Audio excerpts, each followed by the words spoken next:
And it's picked up by the Wildcats. Cam Montgomery now leads the conference with 5 interceptions. Klein in the backfield. Osborne flies, he has Rogers this time and he hits him. Wildcat touchdown, 27-13, 12:31 to play. Brings up 3rd and 8, Osborne throwing on the run and it's picked up by the Warriors. This could be for 6. One man to beat and they're taking it all the way to the house. Cole Moncton puts his team up big.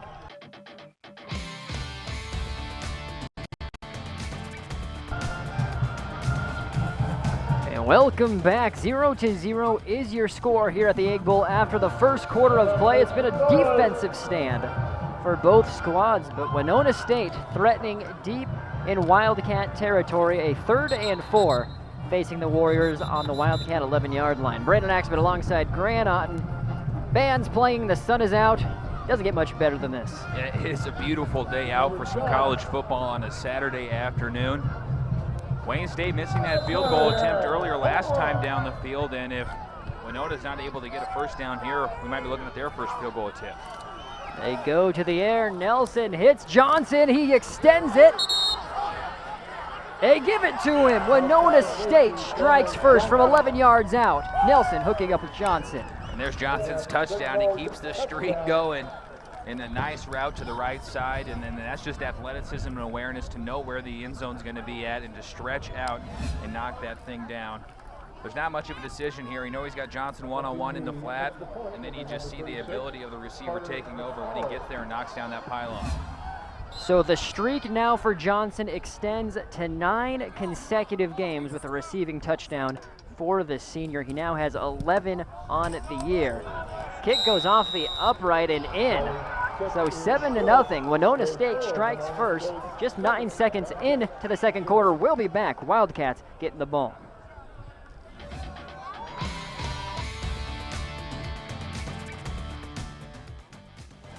And welcome back. 7-0. Warriors strike first. Nelson hitting Cameron Johnson from 11 yards out. Just into the second quarter. 14:51 remaining in the half. Taking a look at some first quarter stats quickly.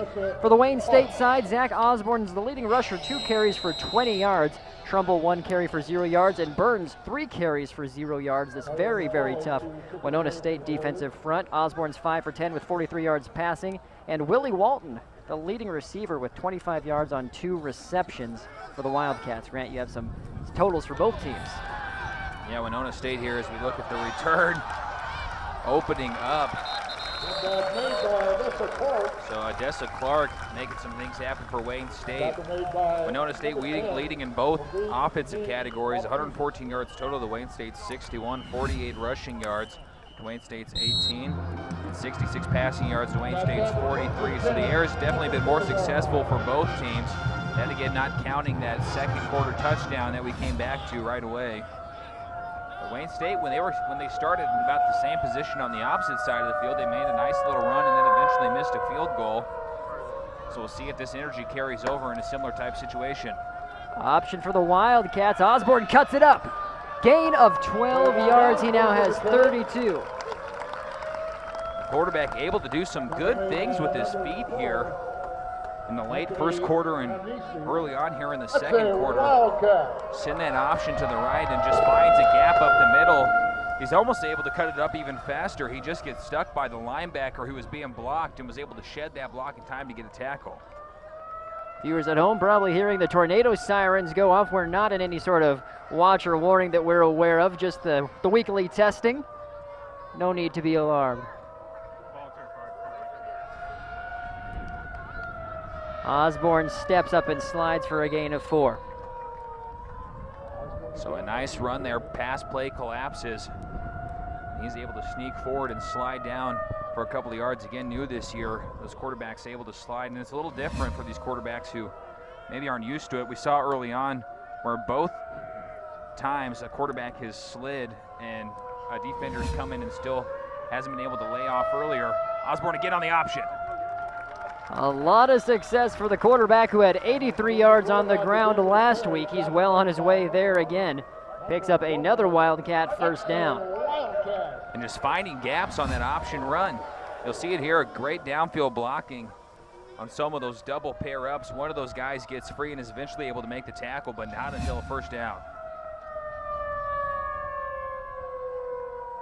1st and 10 from the 34. Osborne rolling out.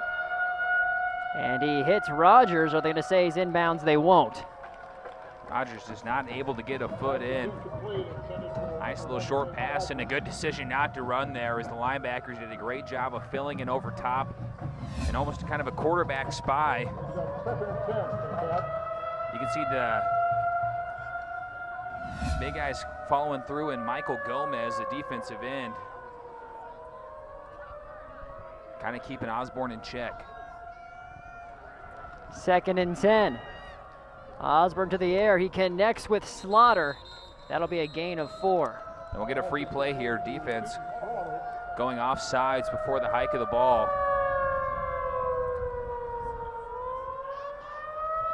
Again, you just keep going with that when you get that flag offensively, because you want to see if you can get extra yards, but that should be against Winona State.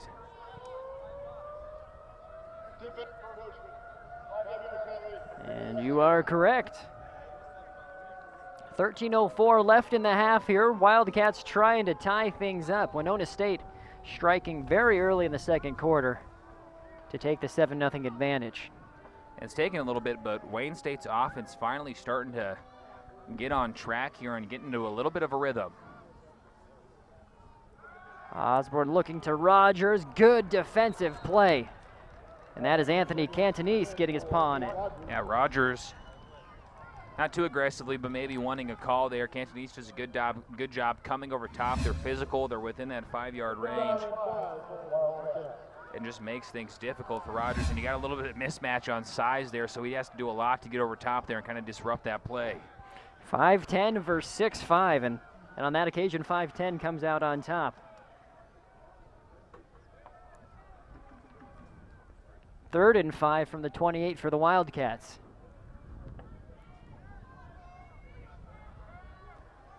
Osborne's hit as he throws. The ball is out, and it's going to be an incomplete pass.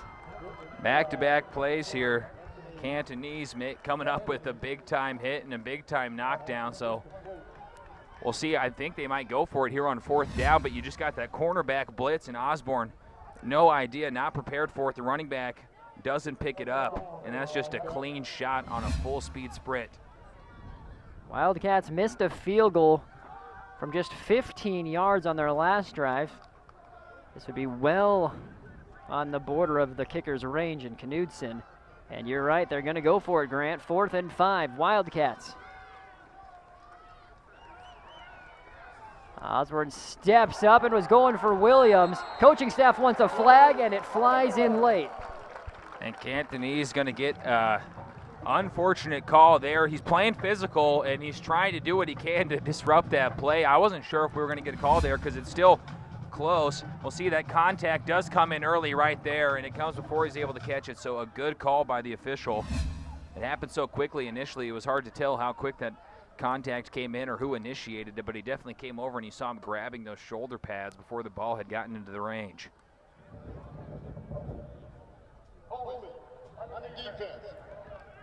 There is the call, so a big-time break for the Wildcats on 4th and 5. They'll get a first down.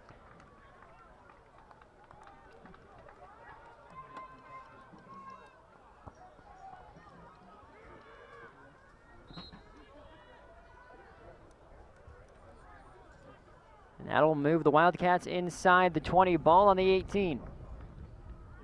Trips to the far side. Osborne flushed out of the pocket. He has room to run.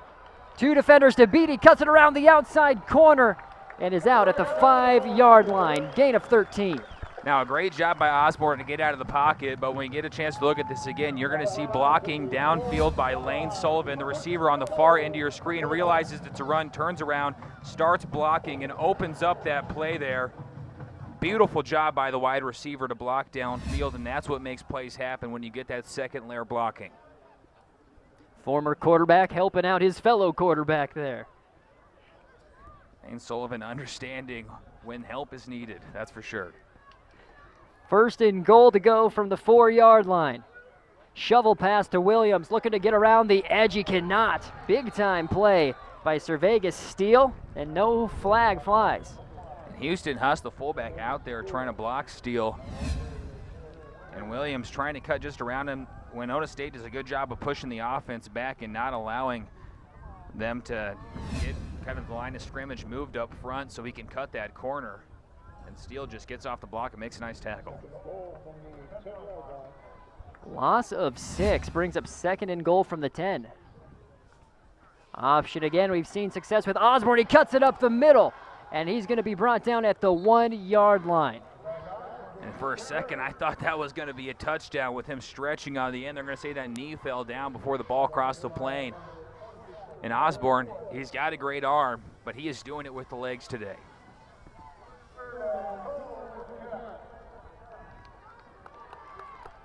Third and goal to go.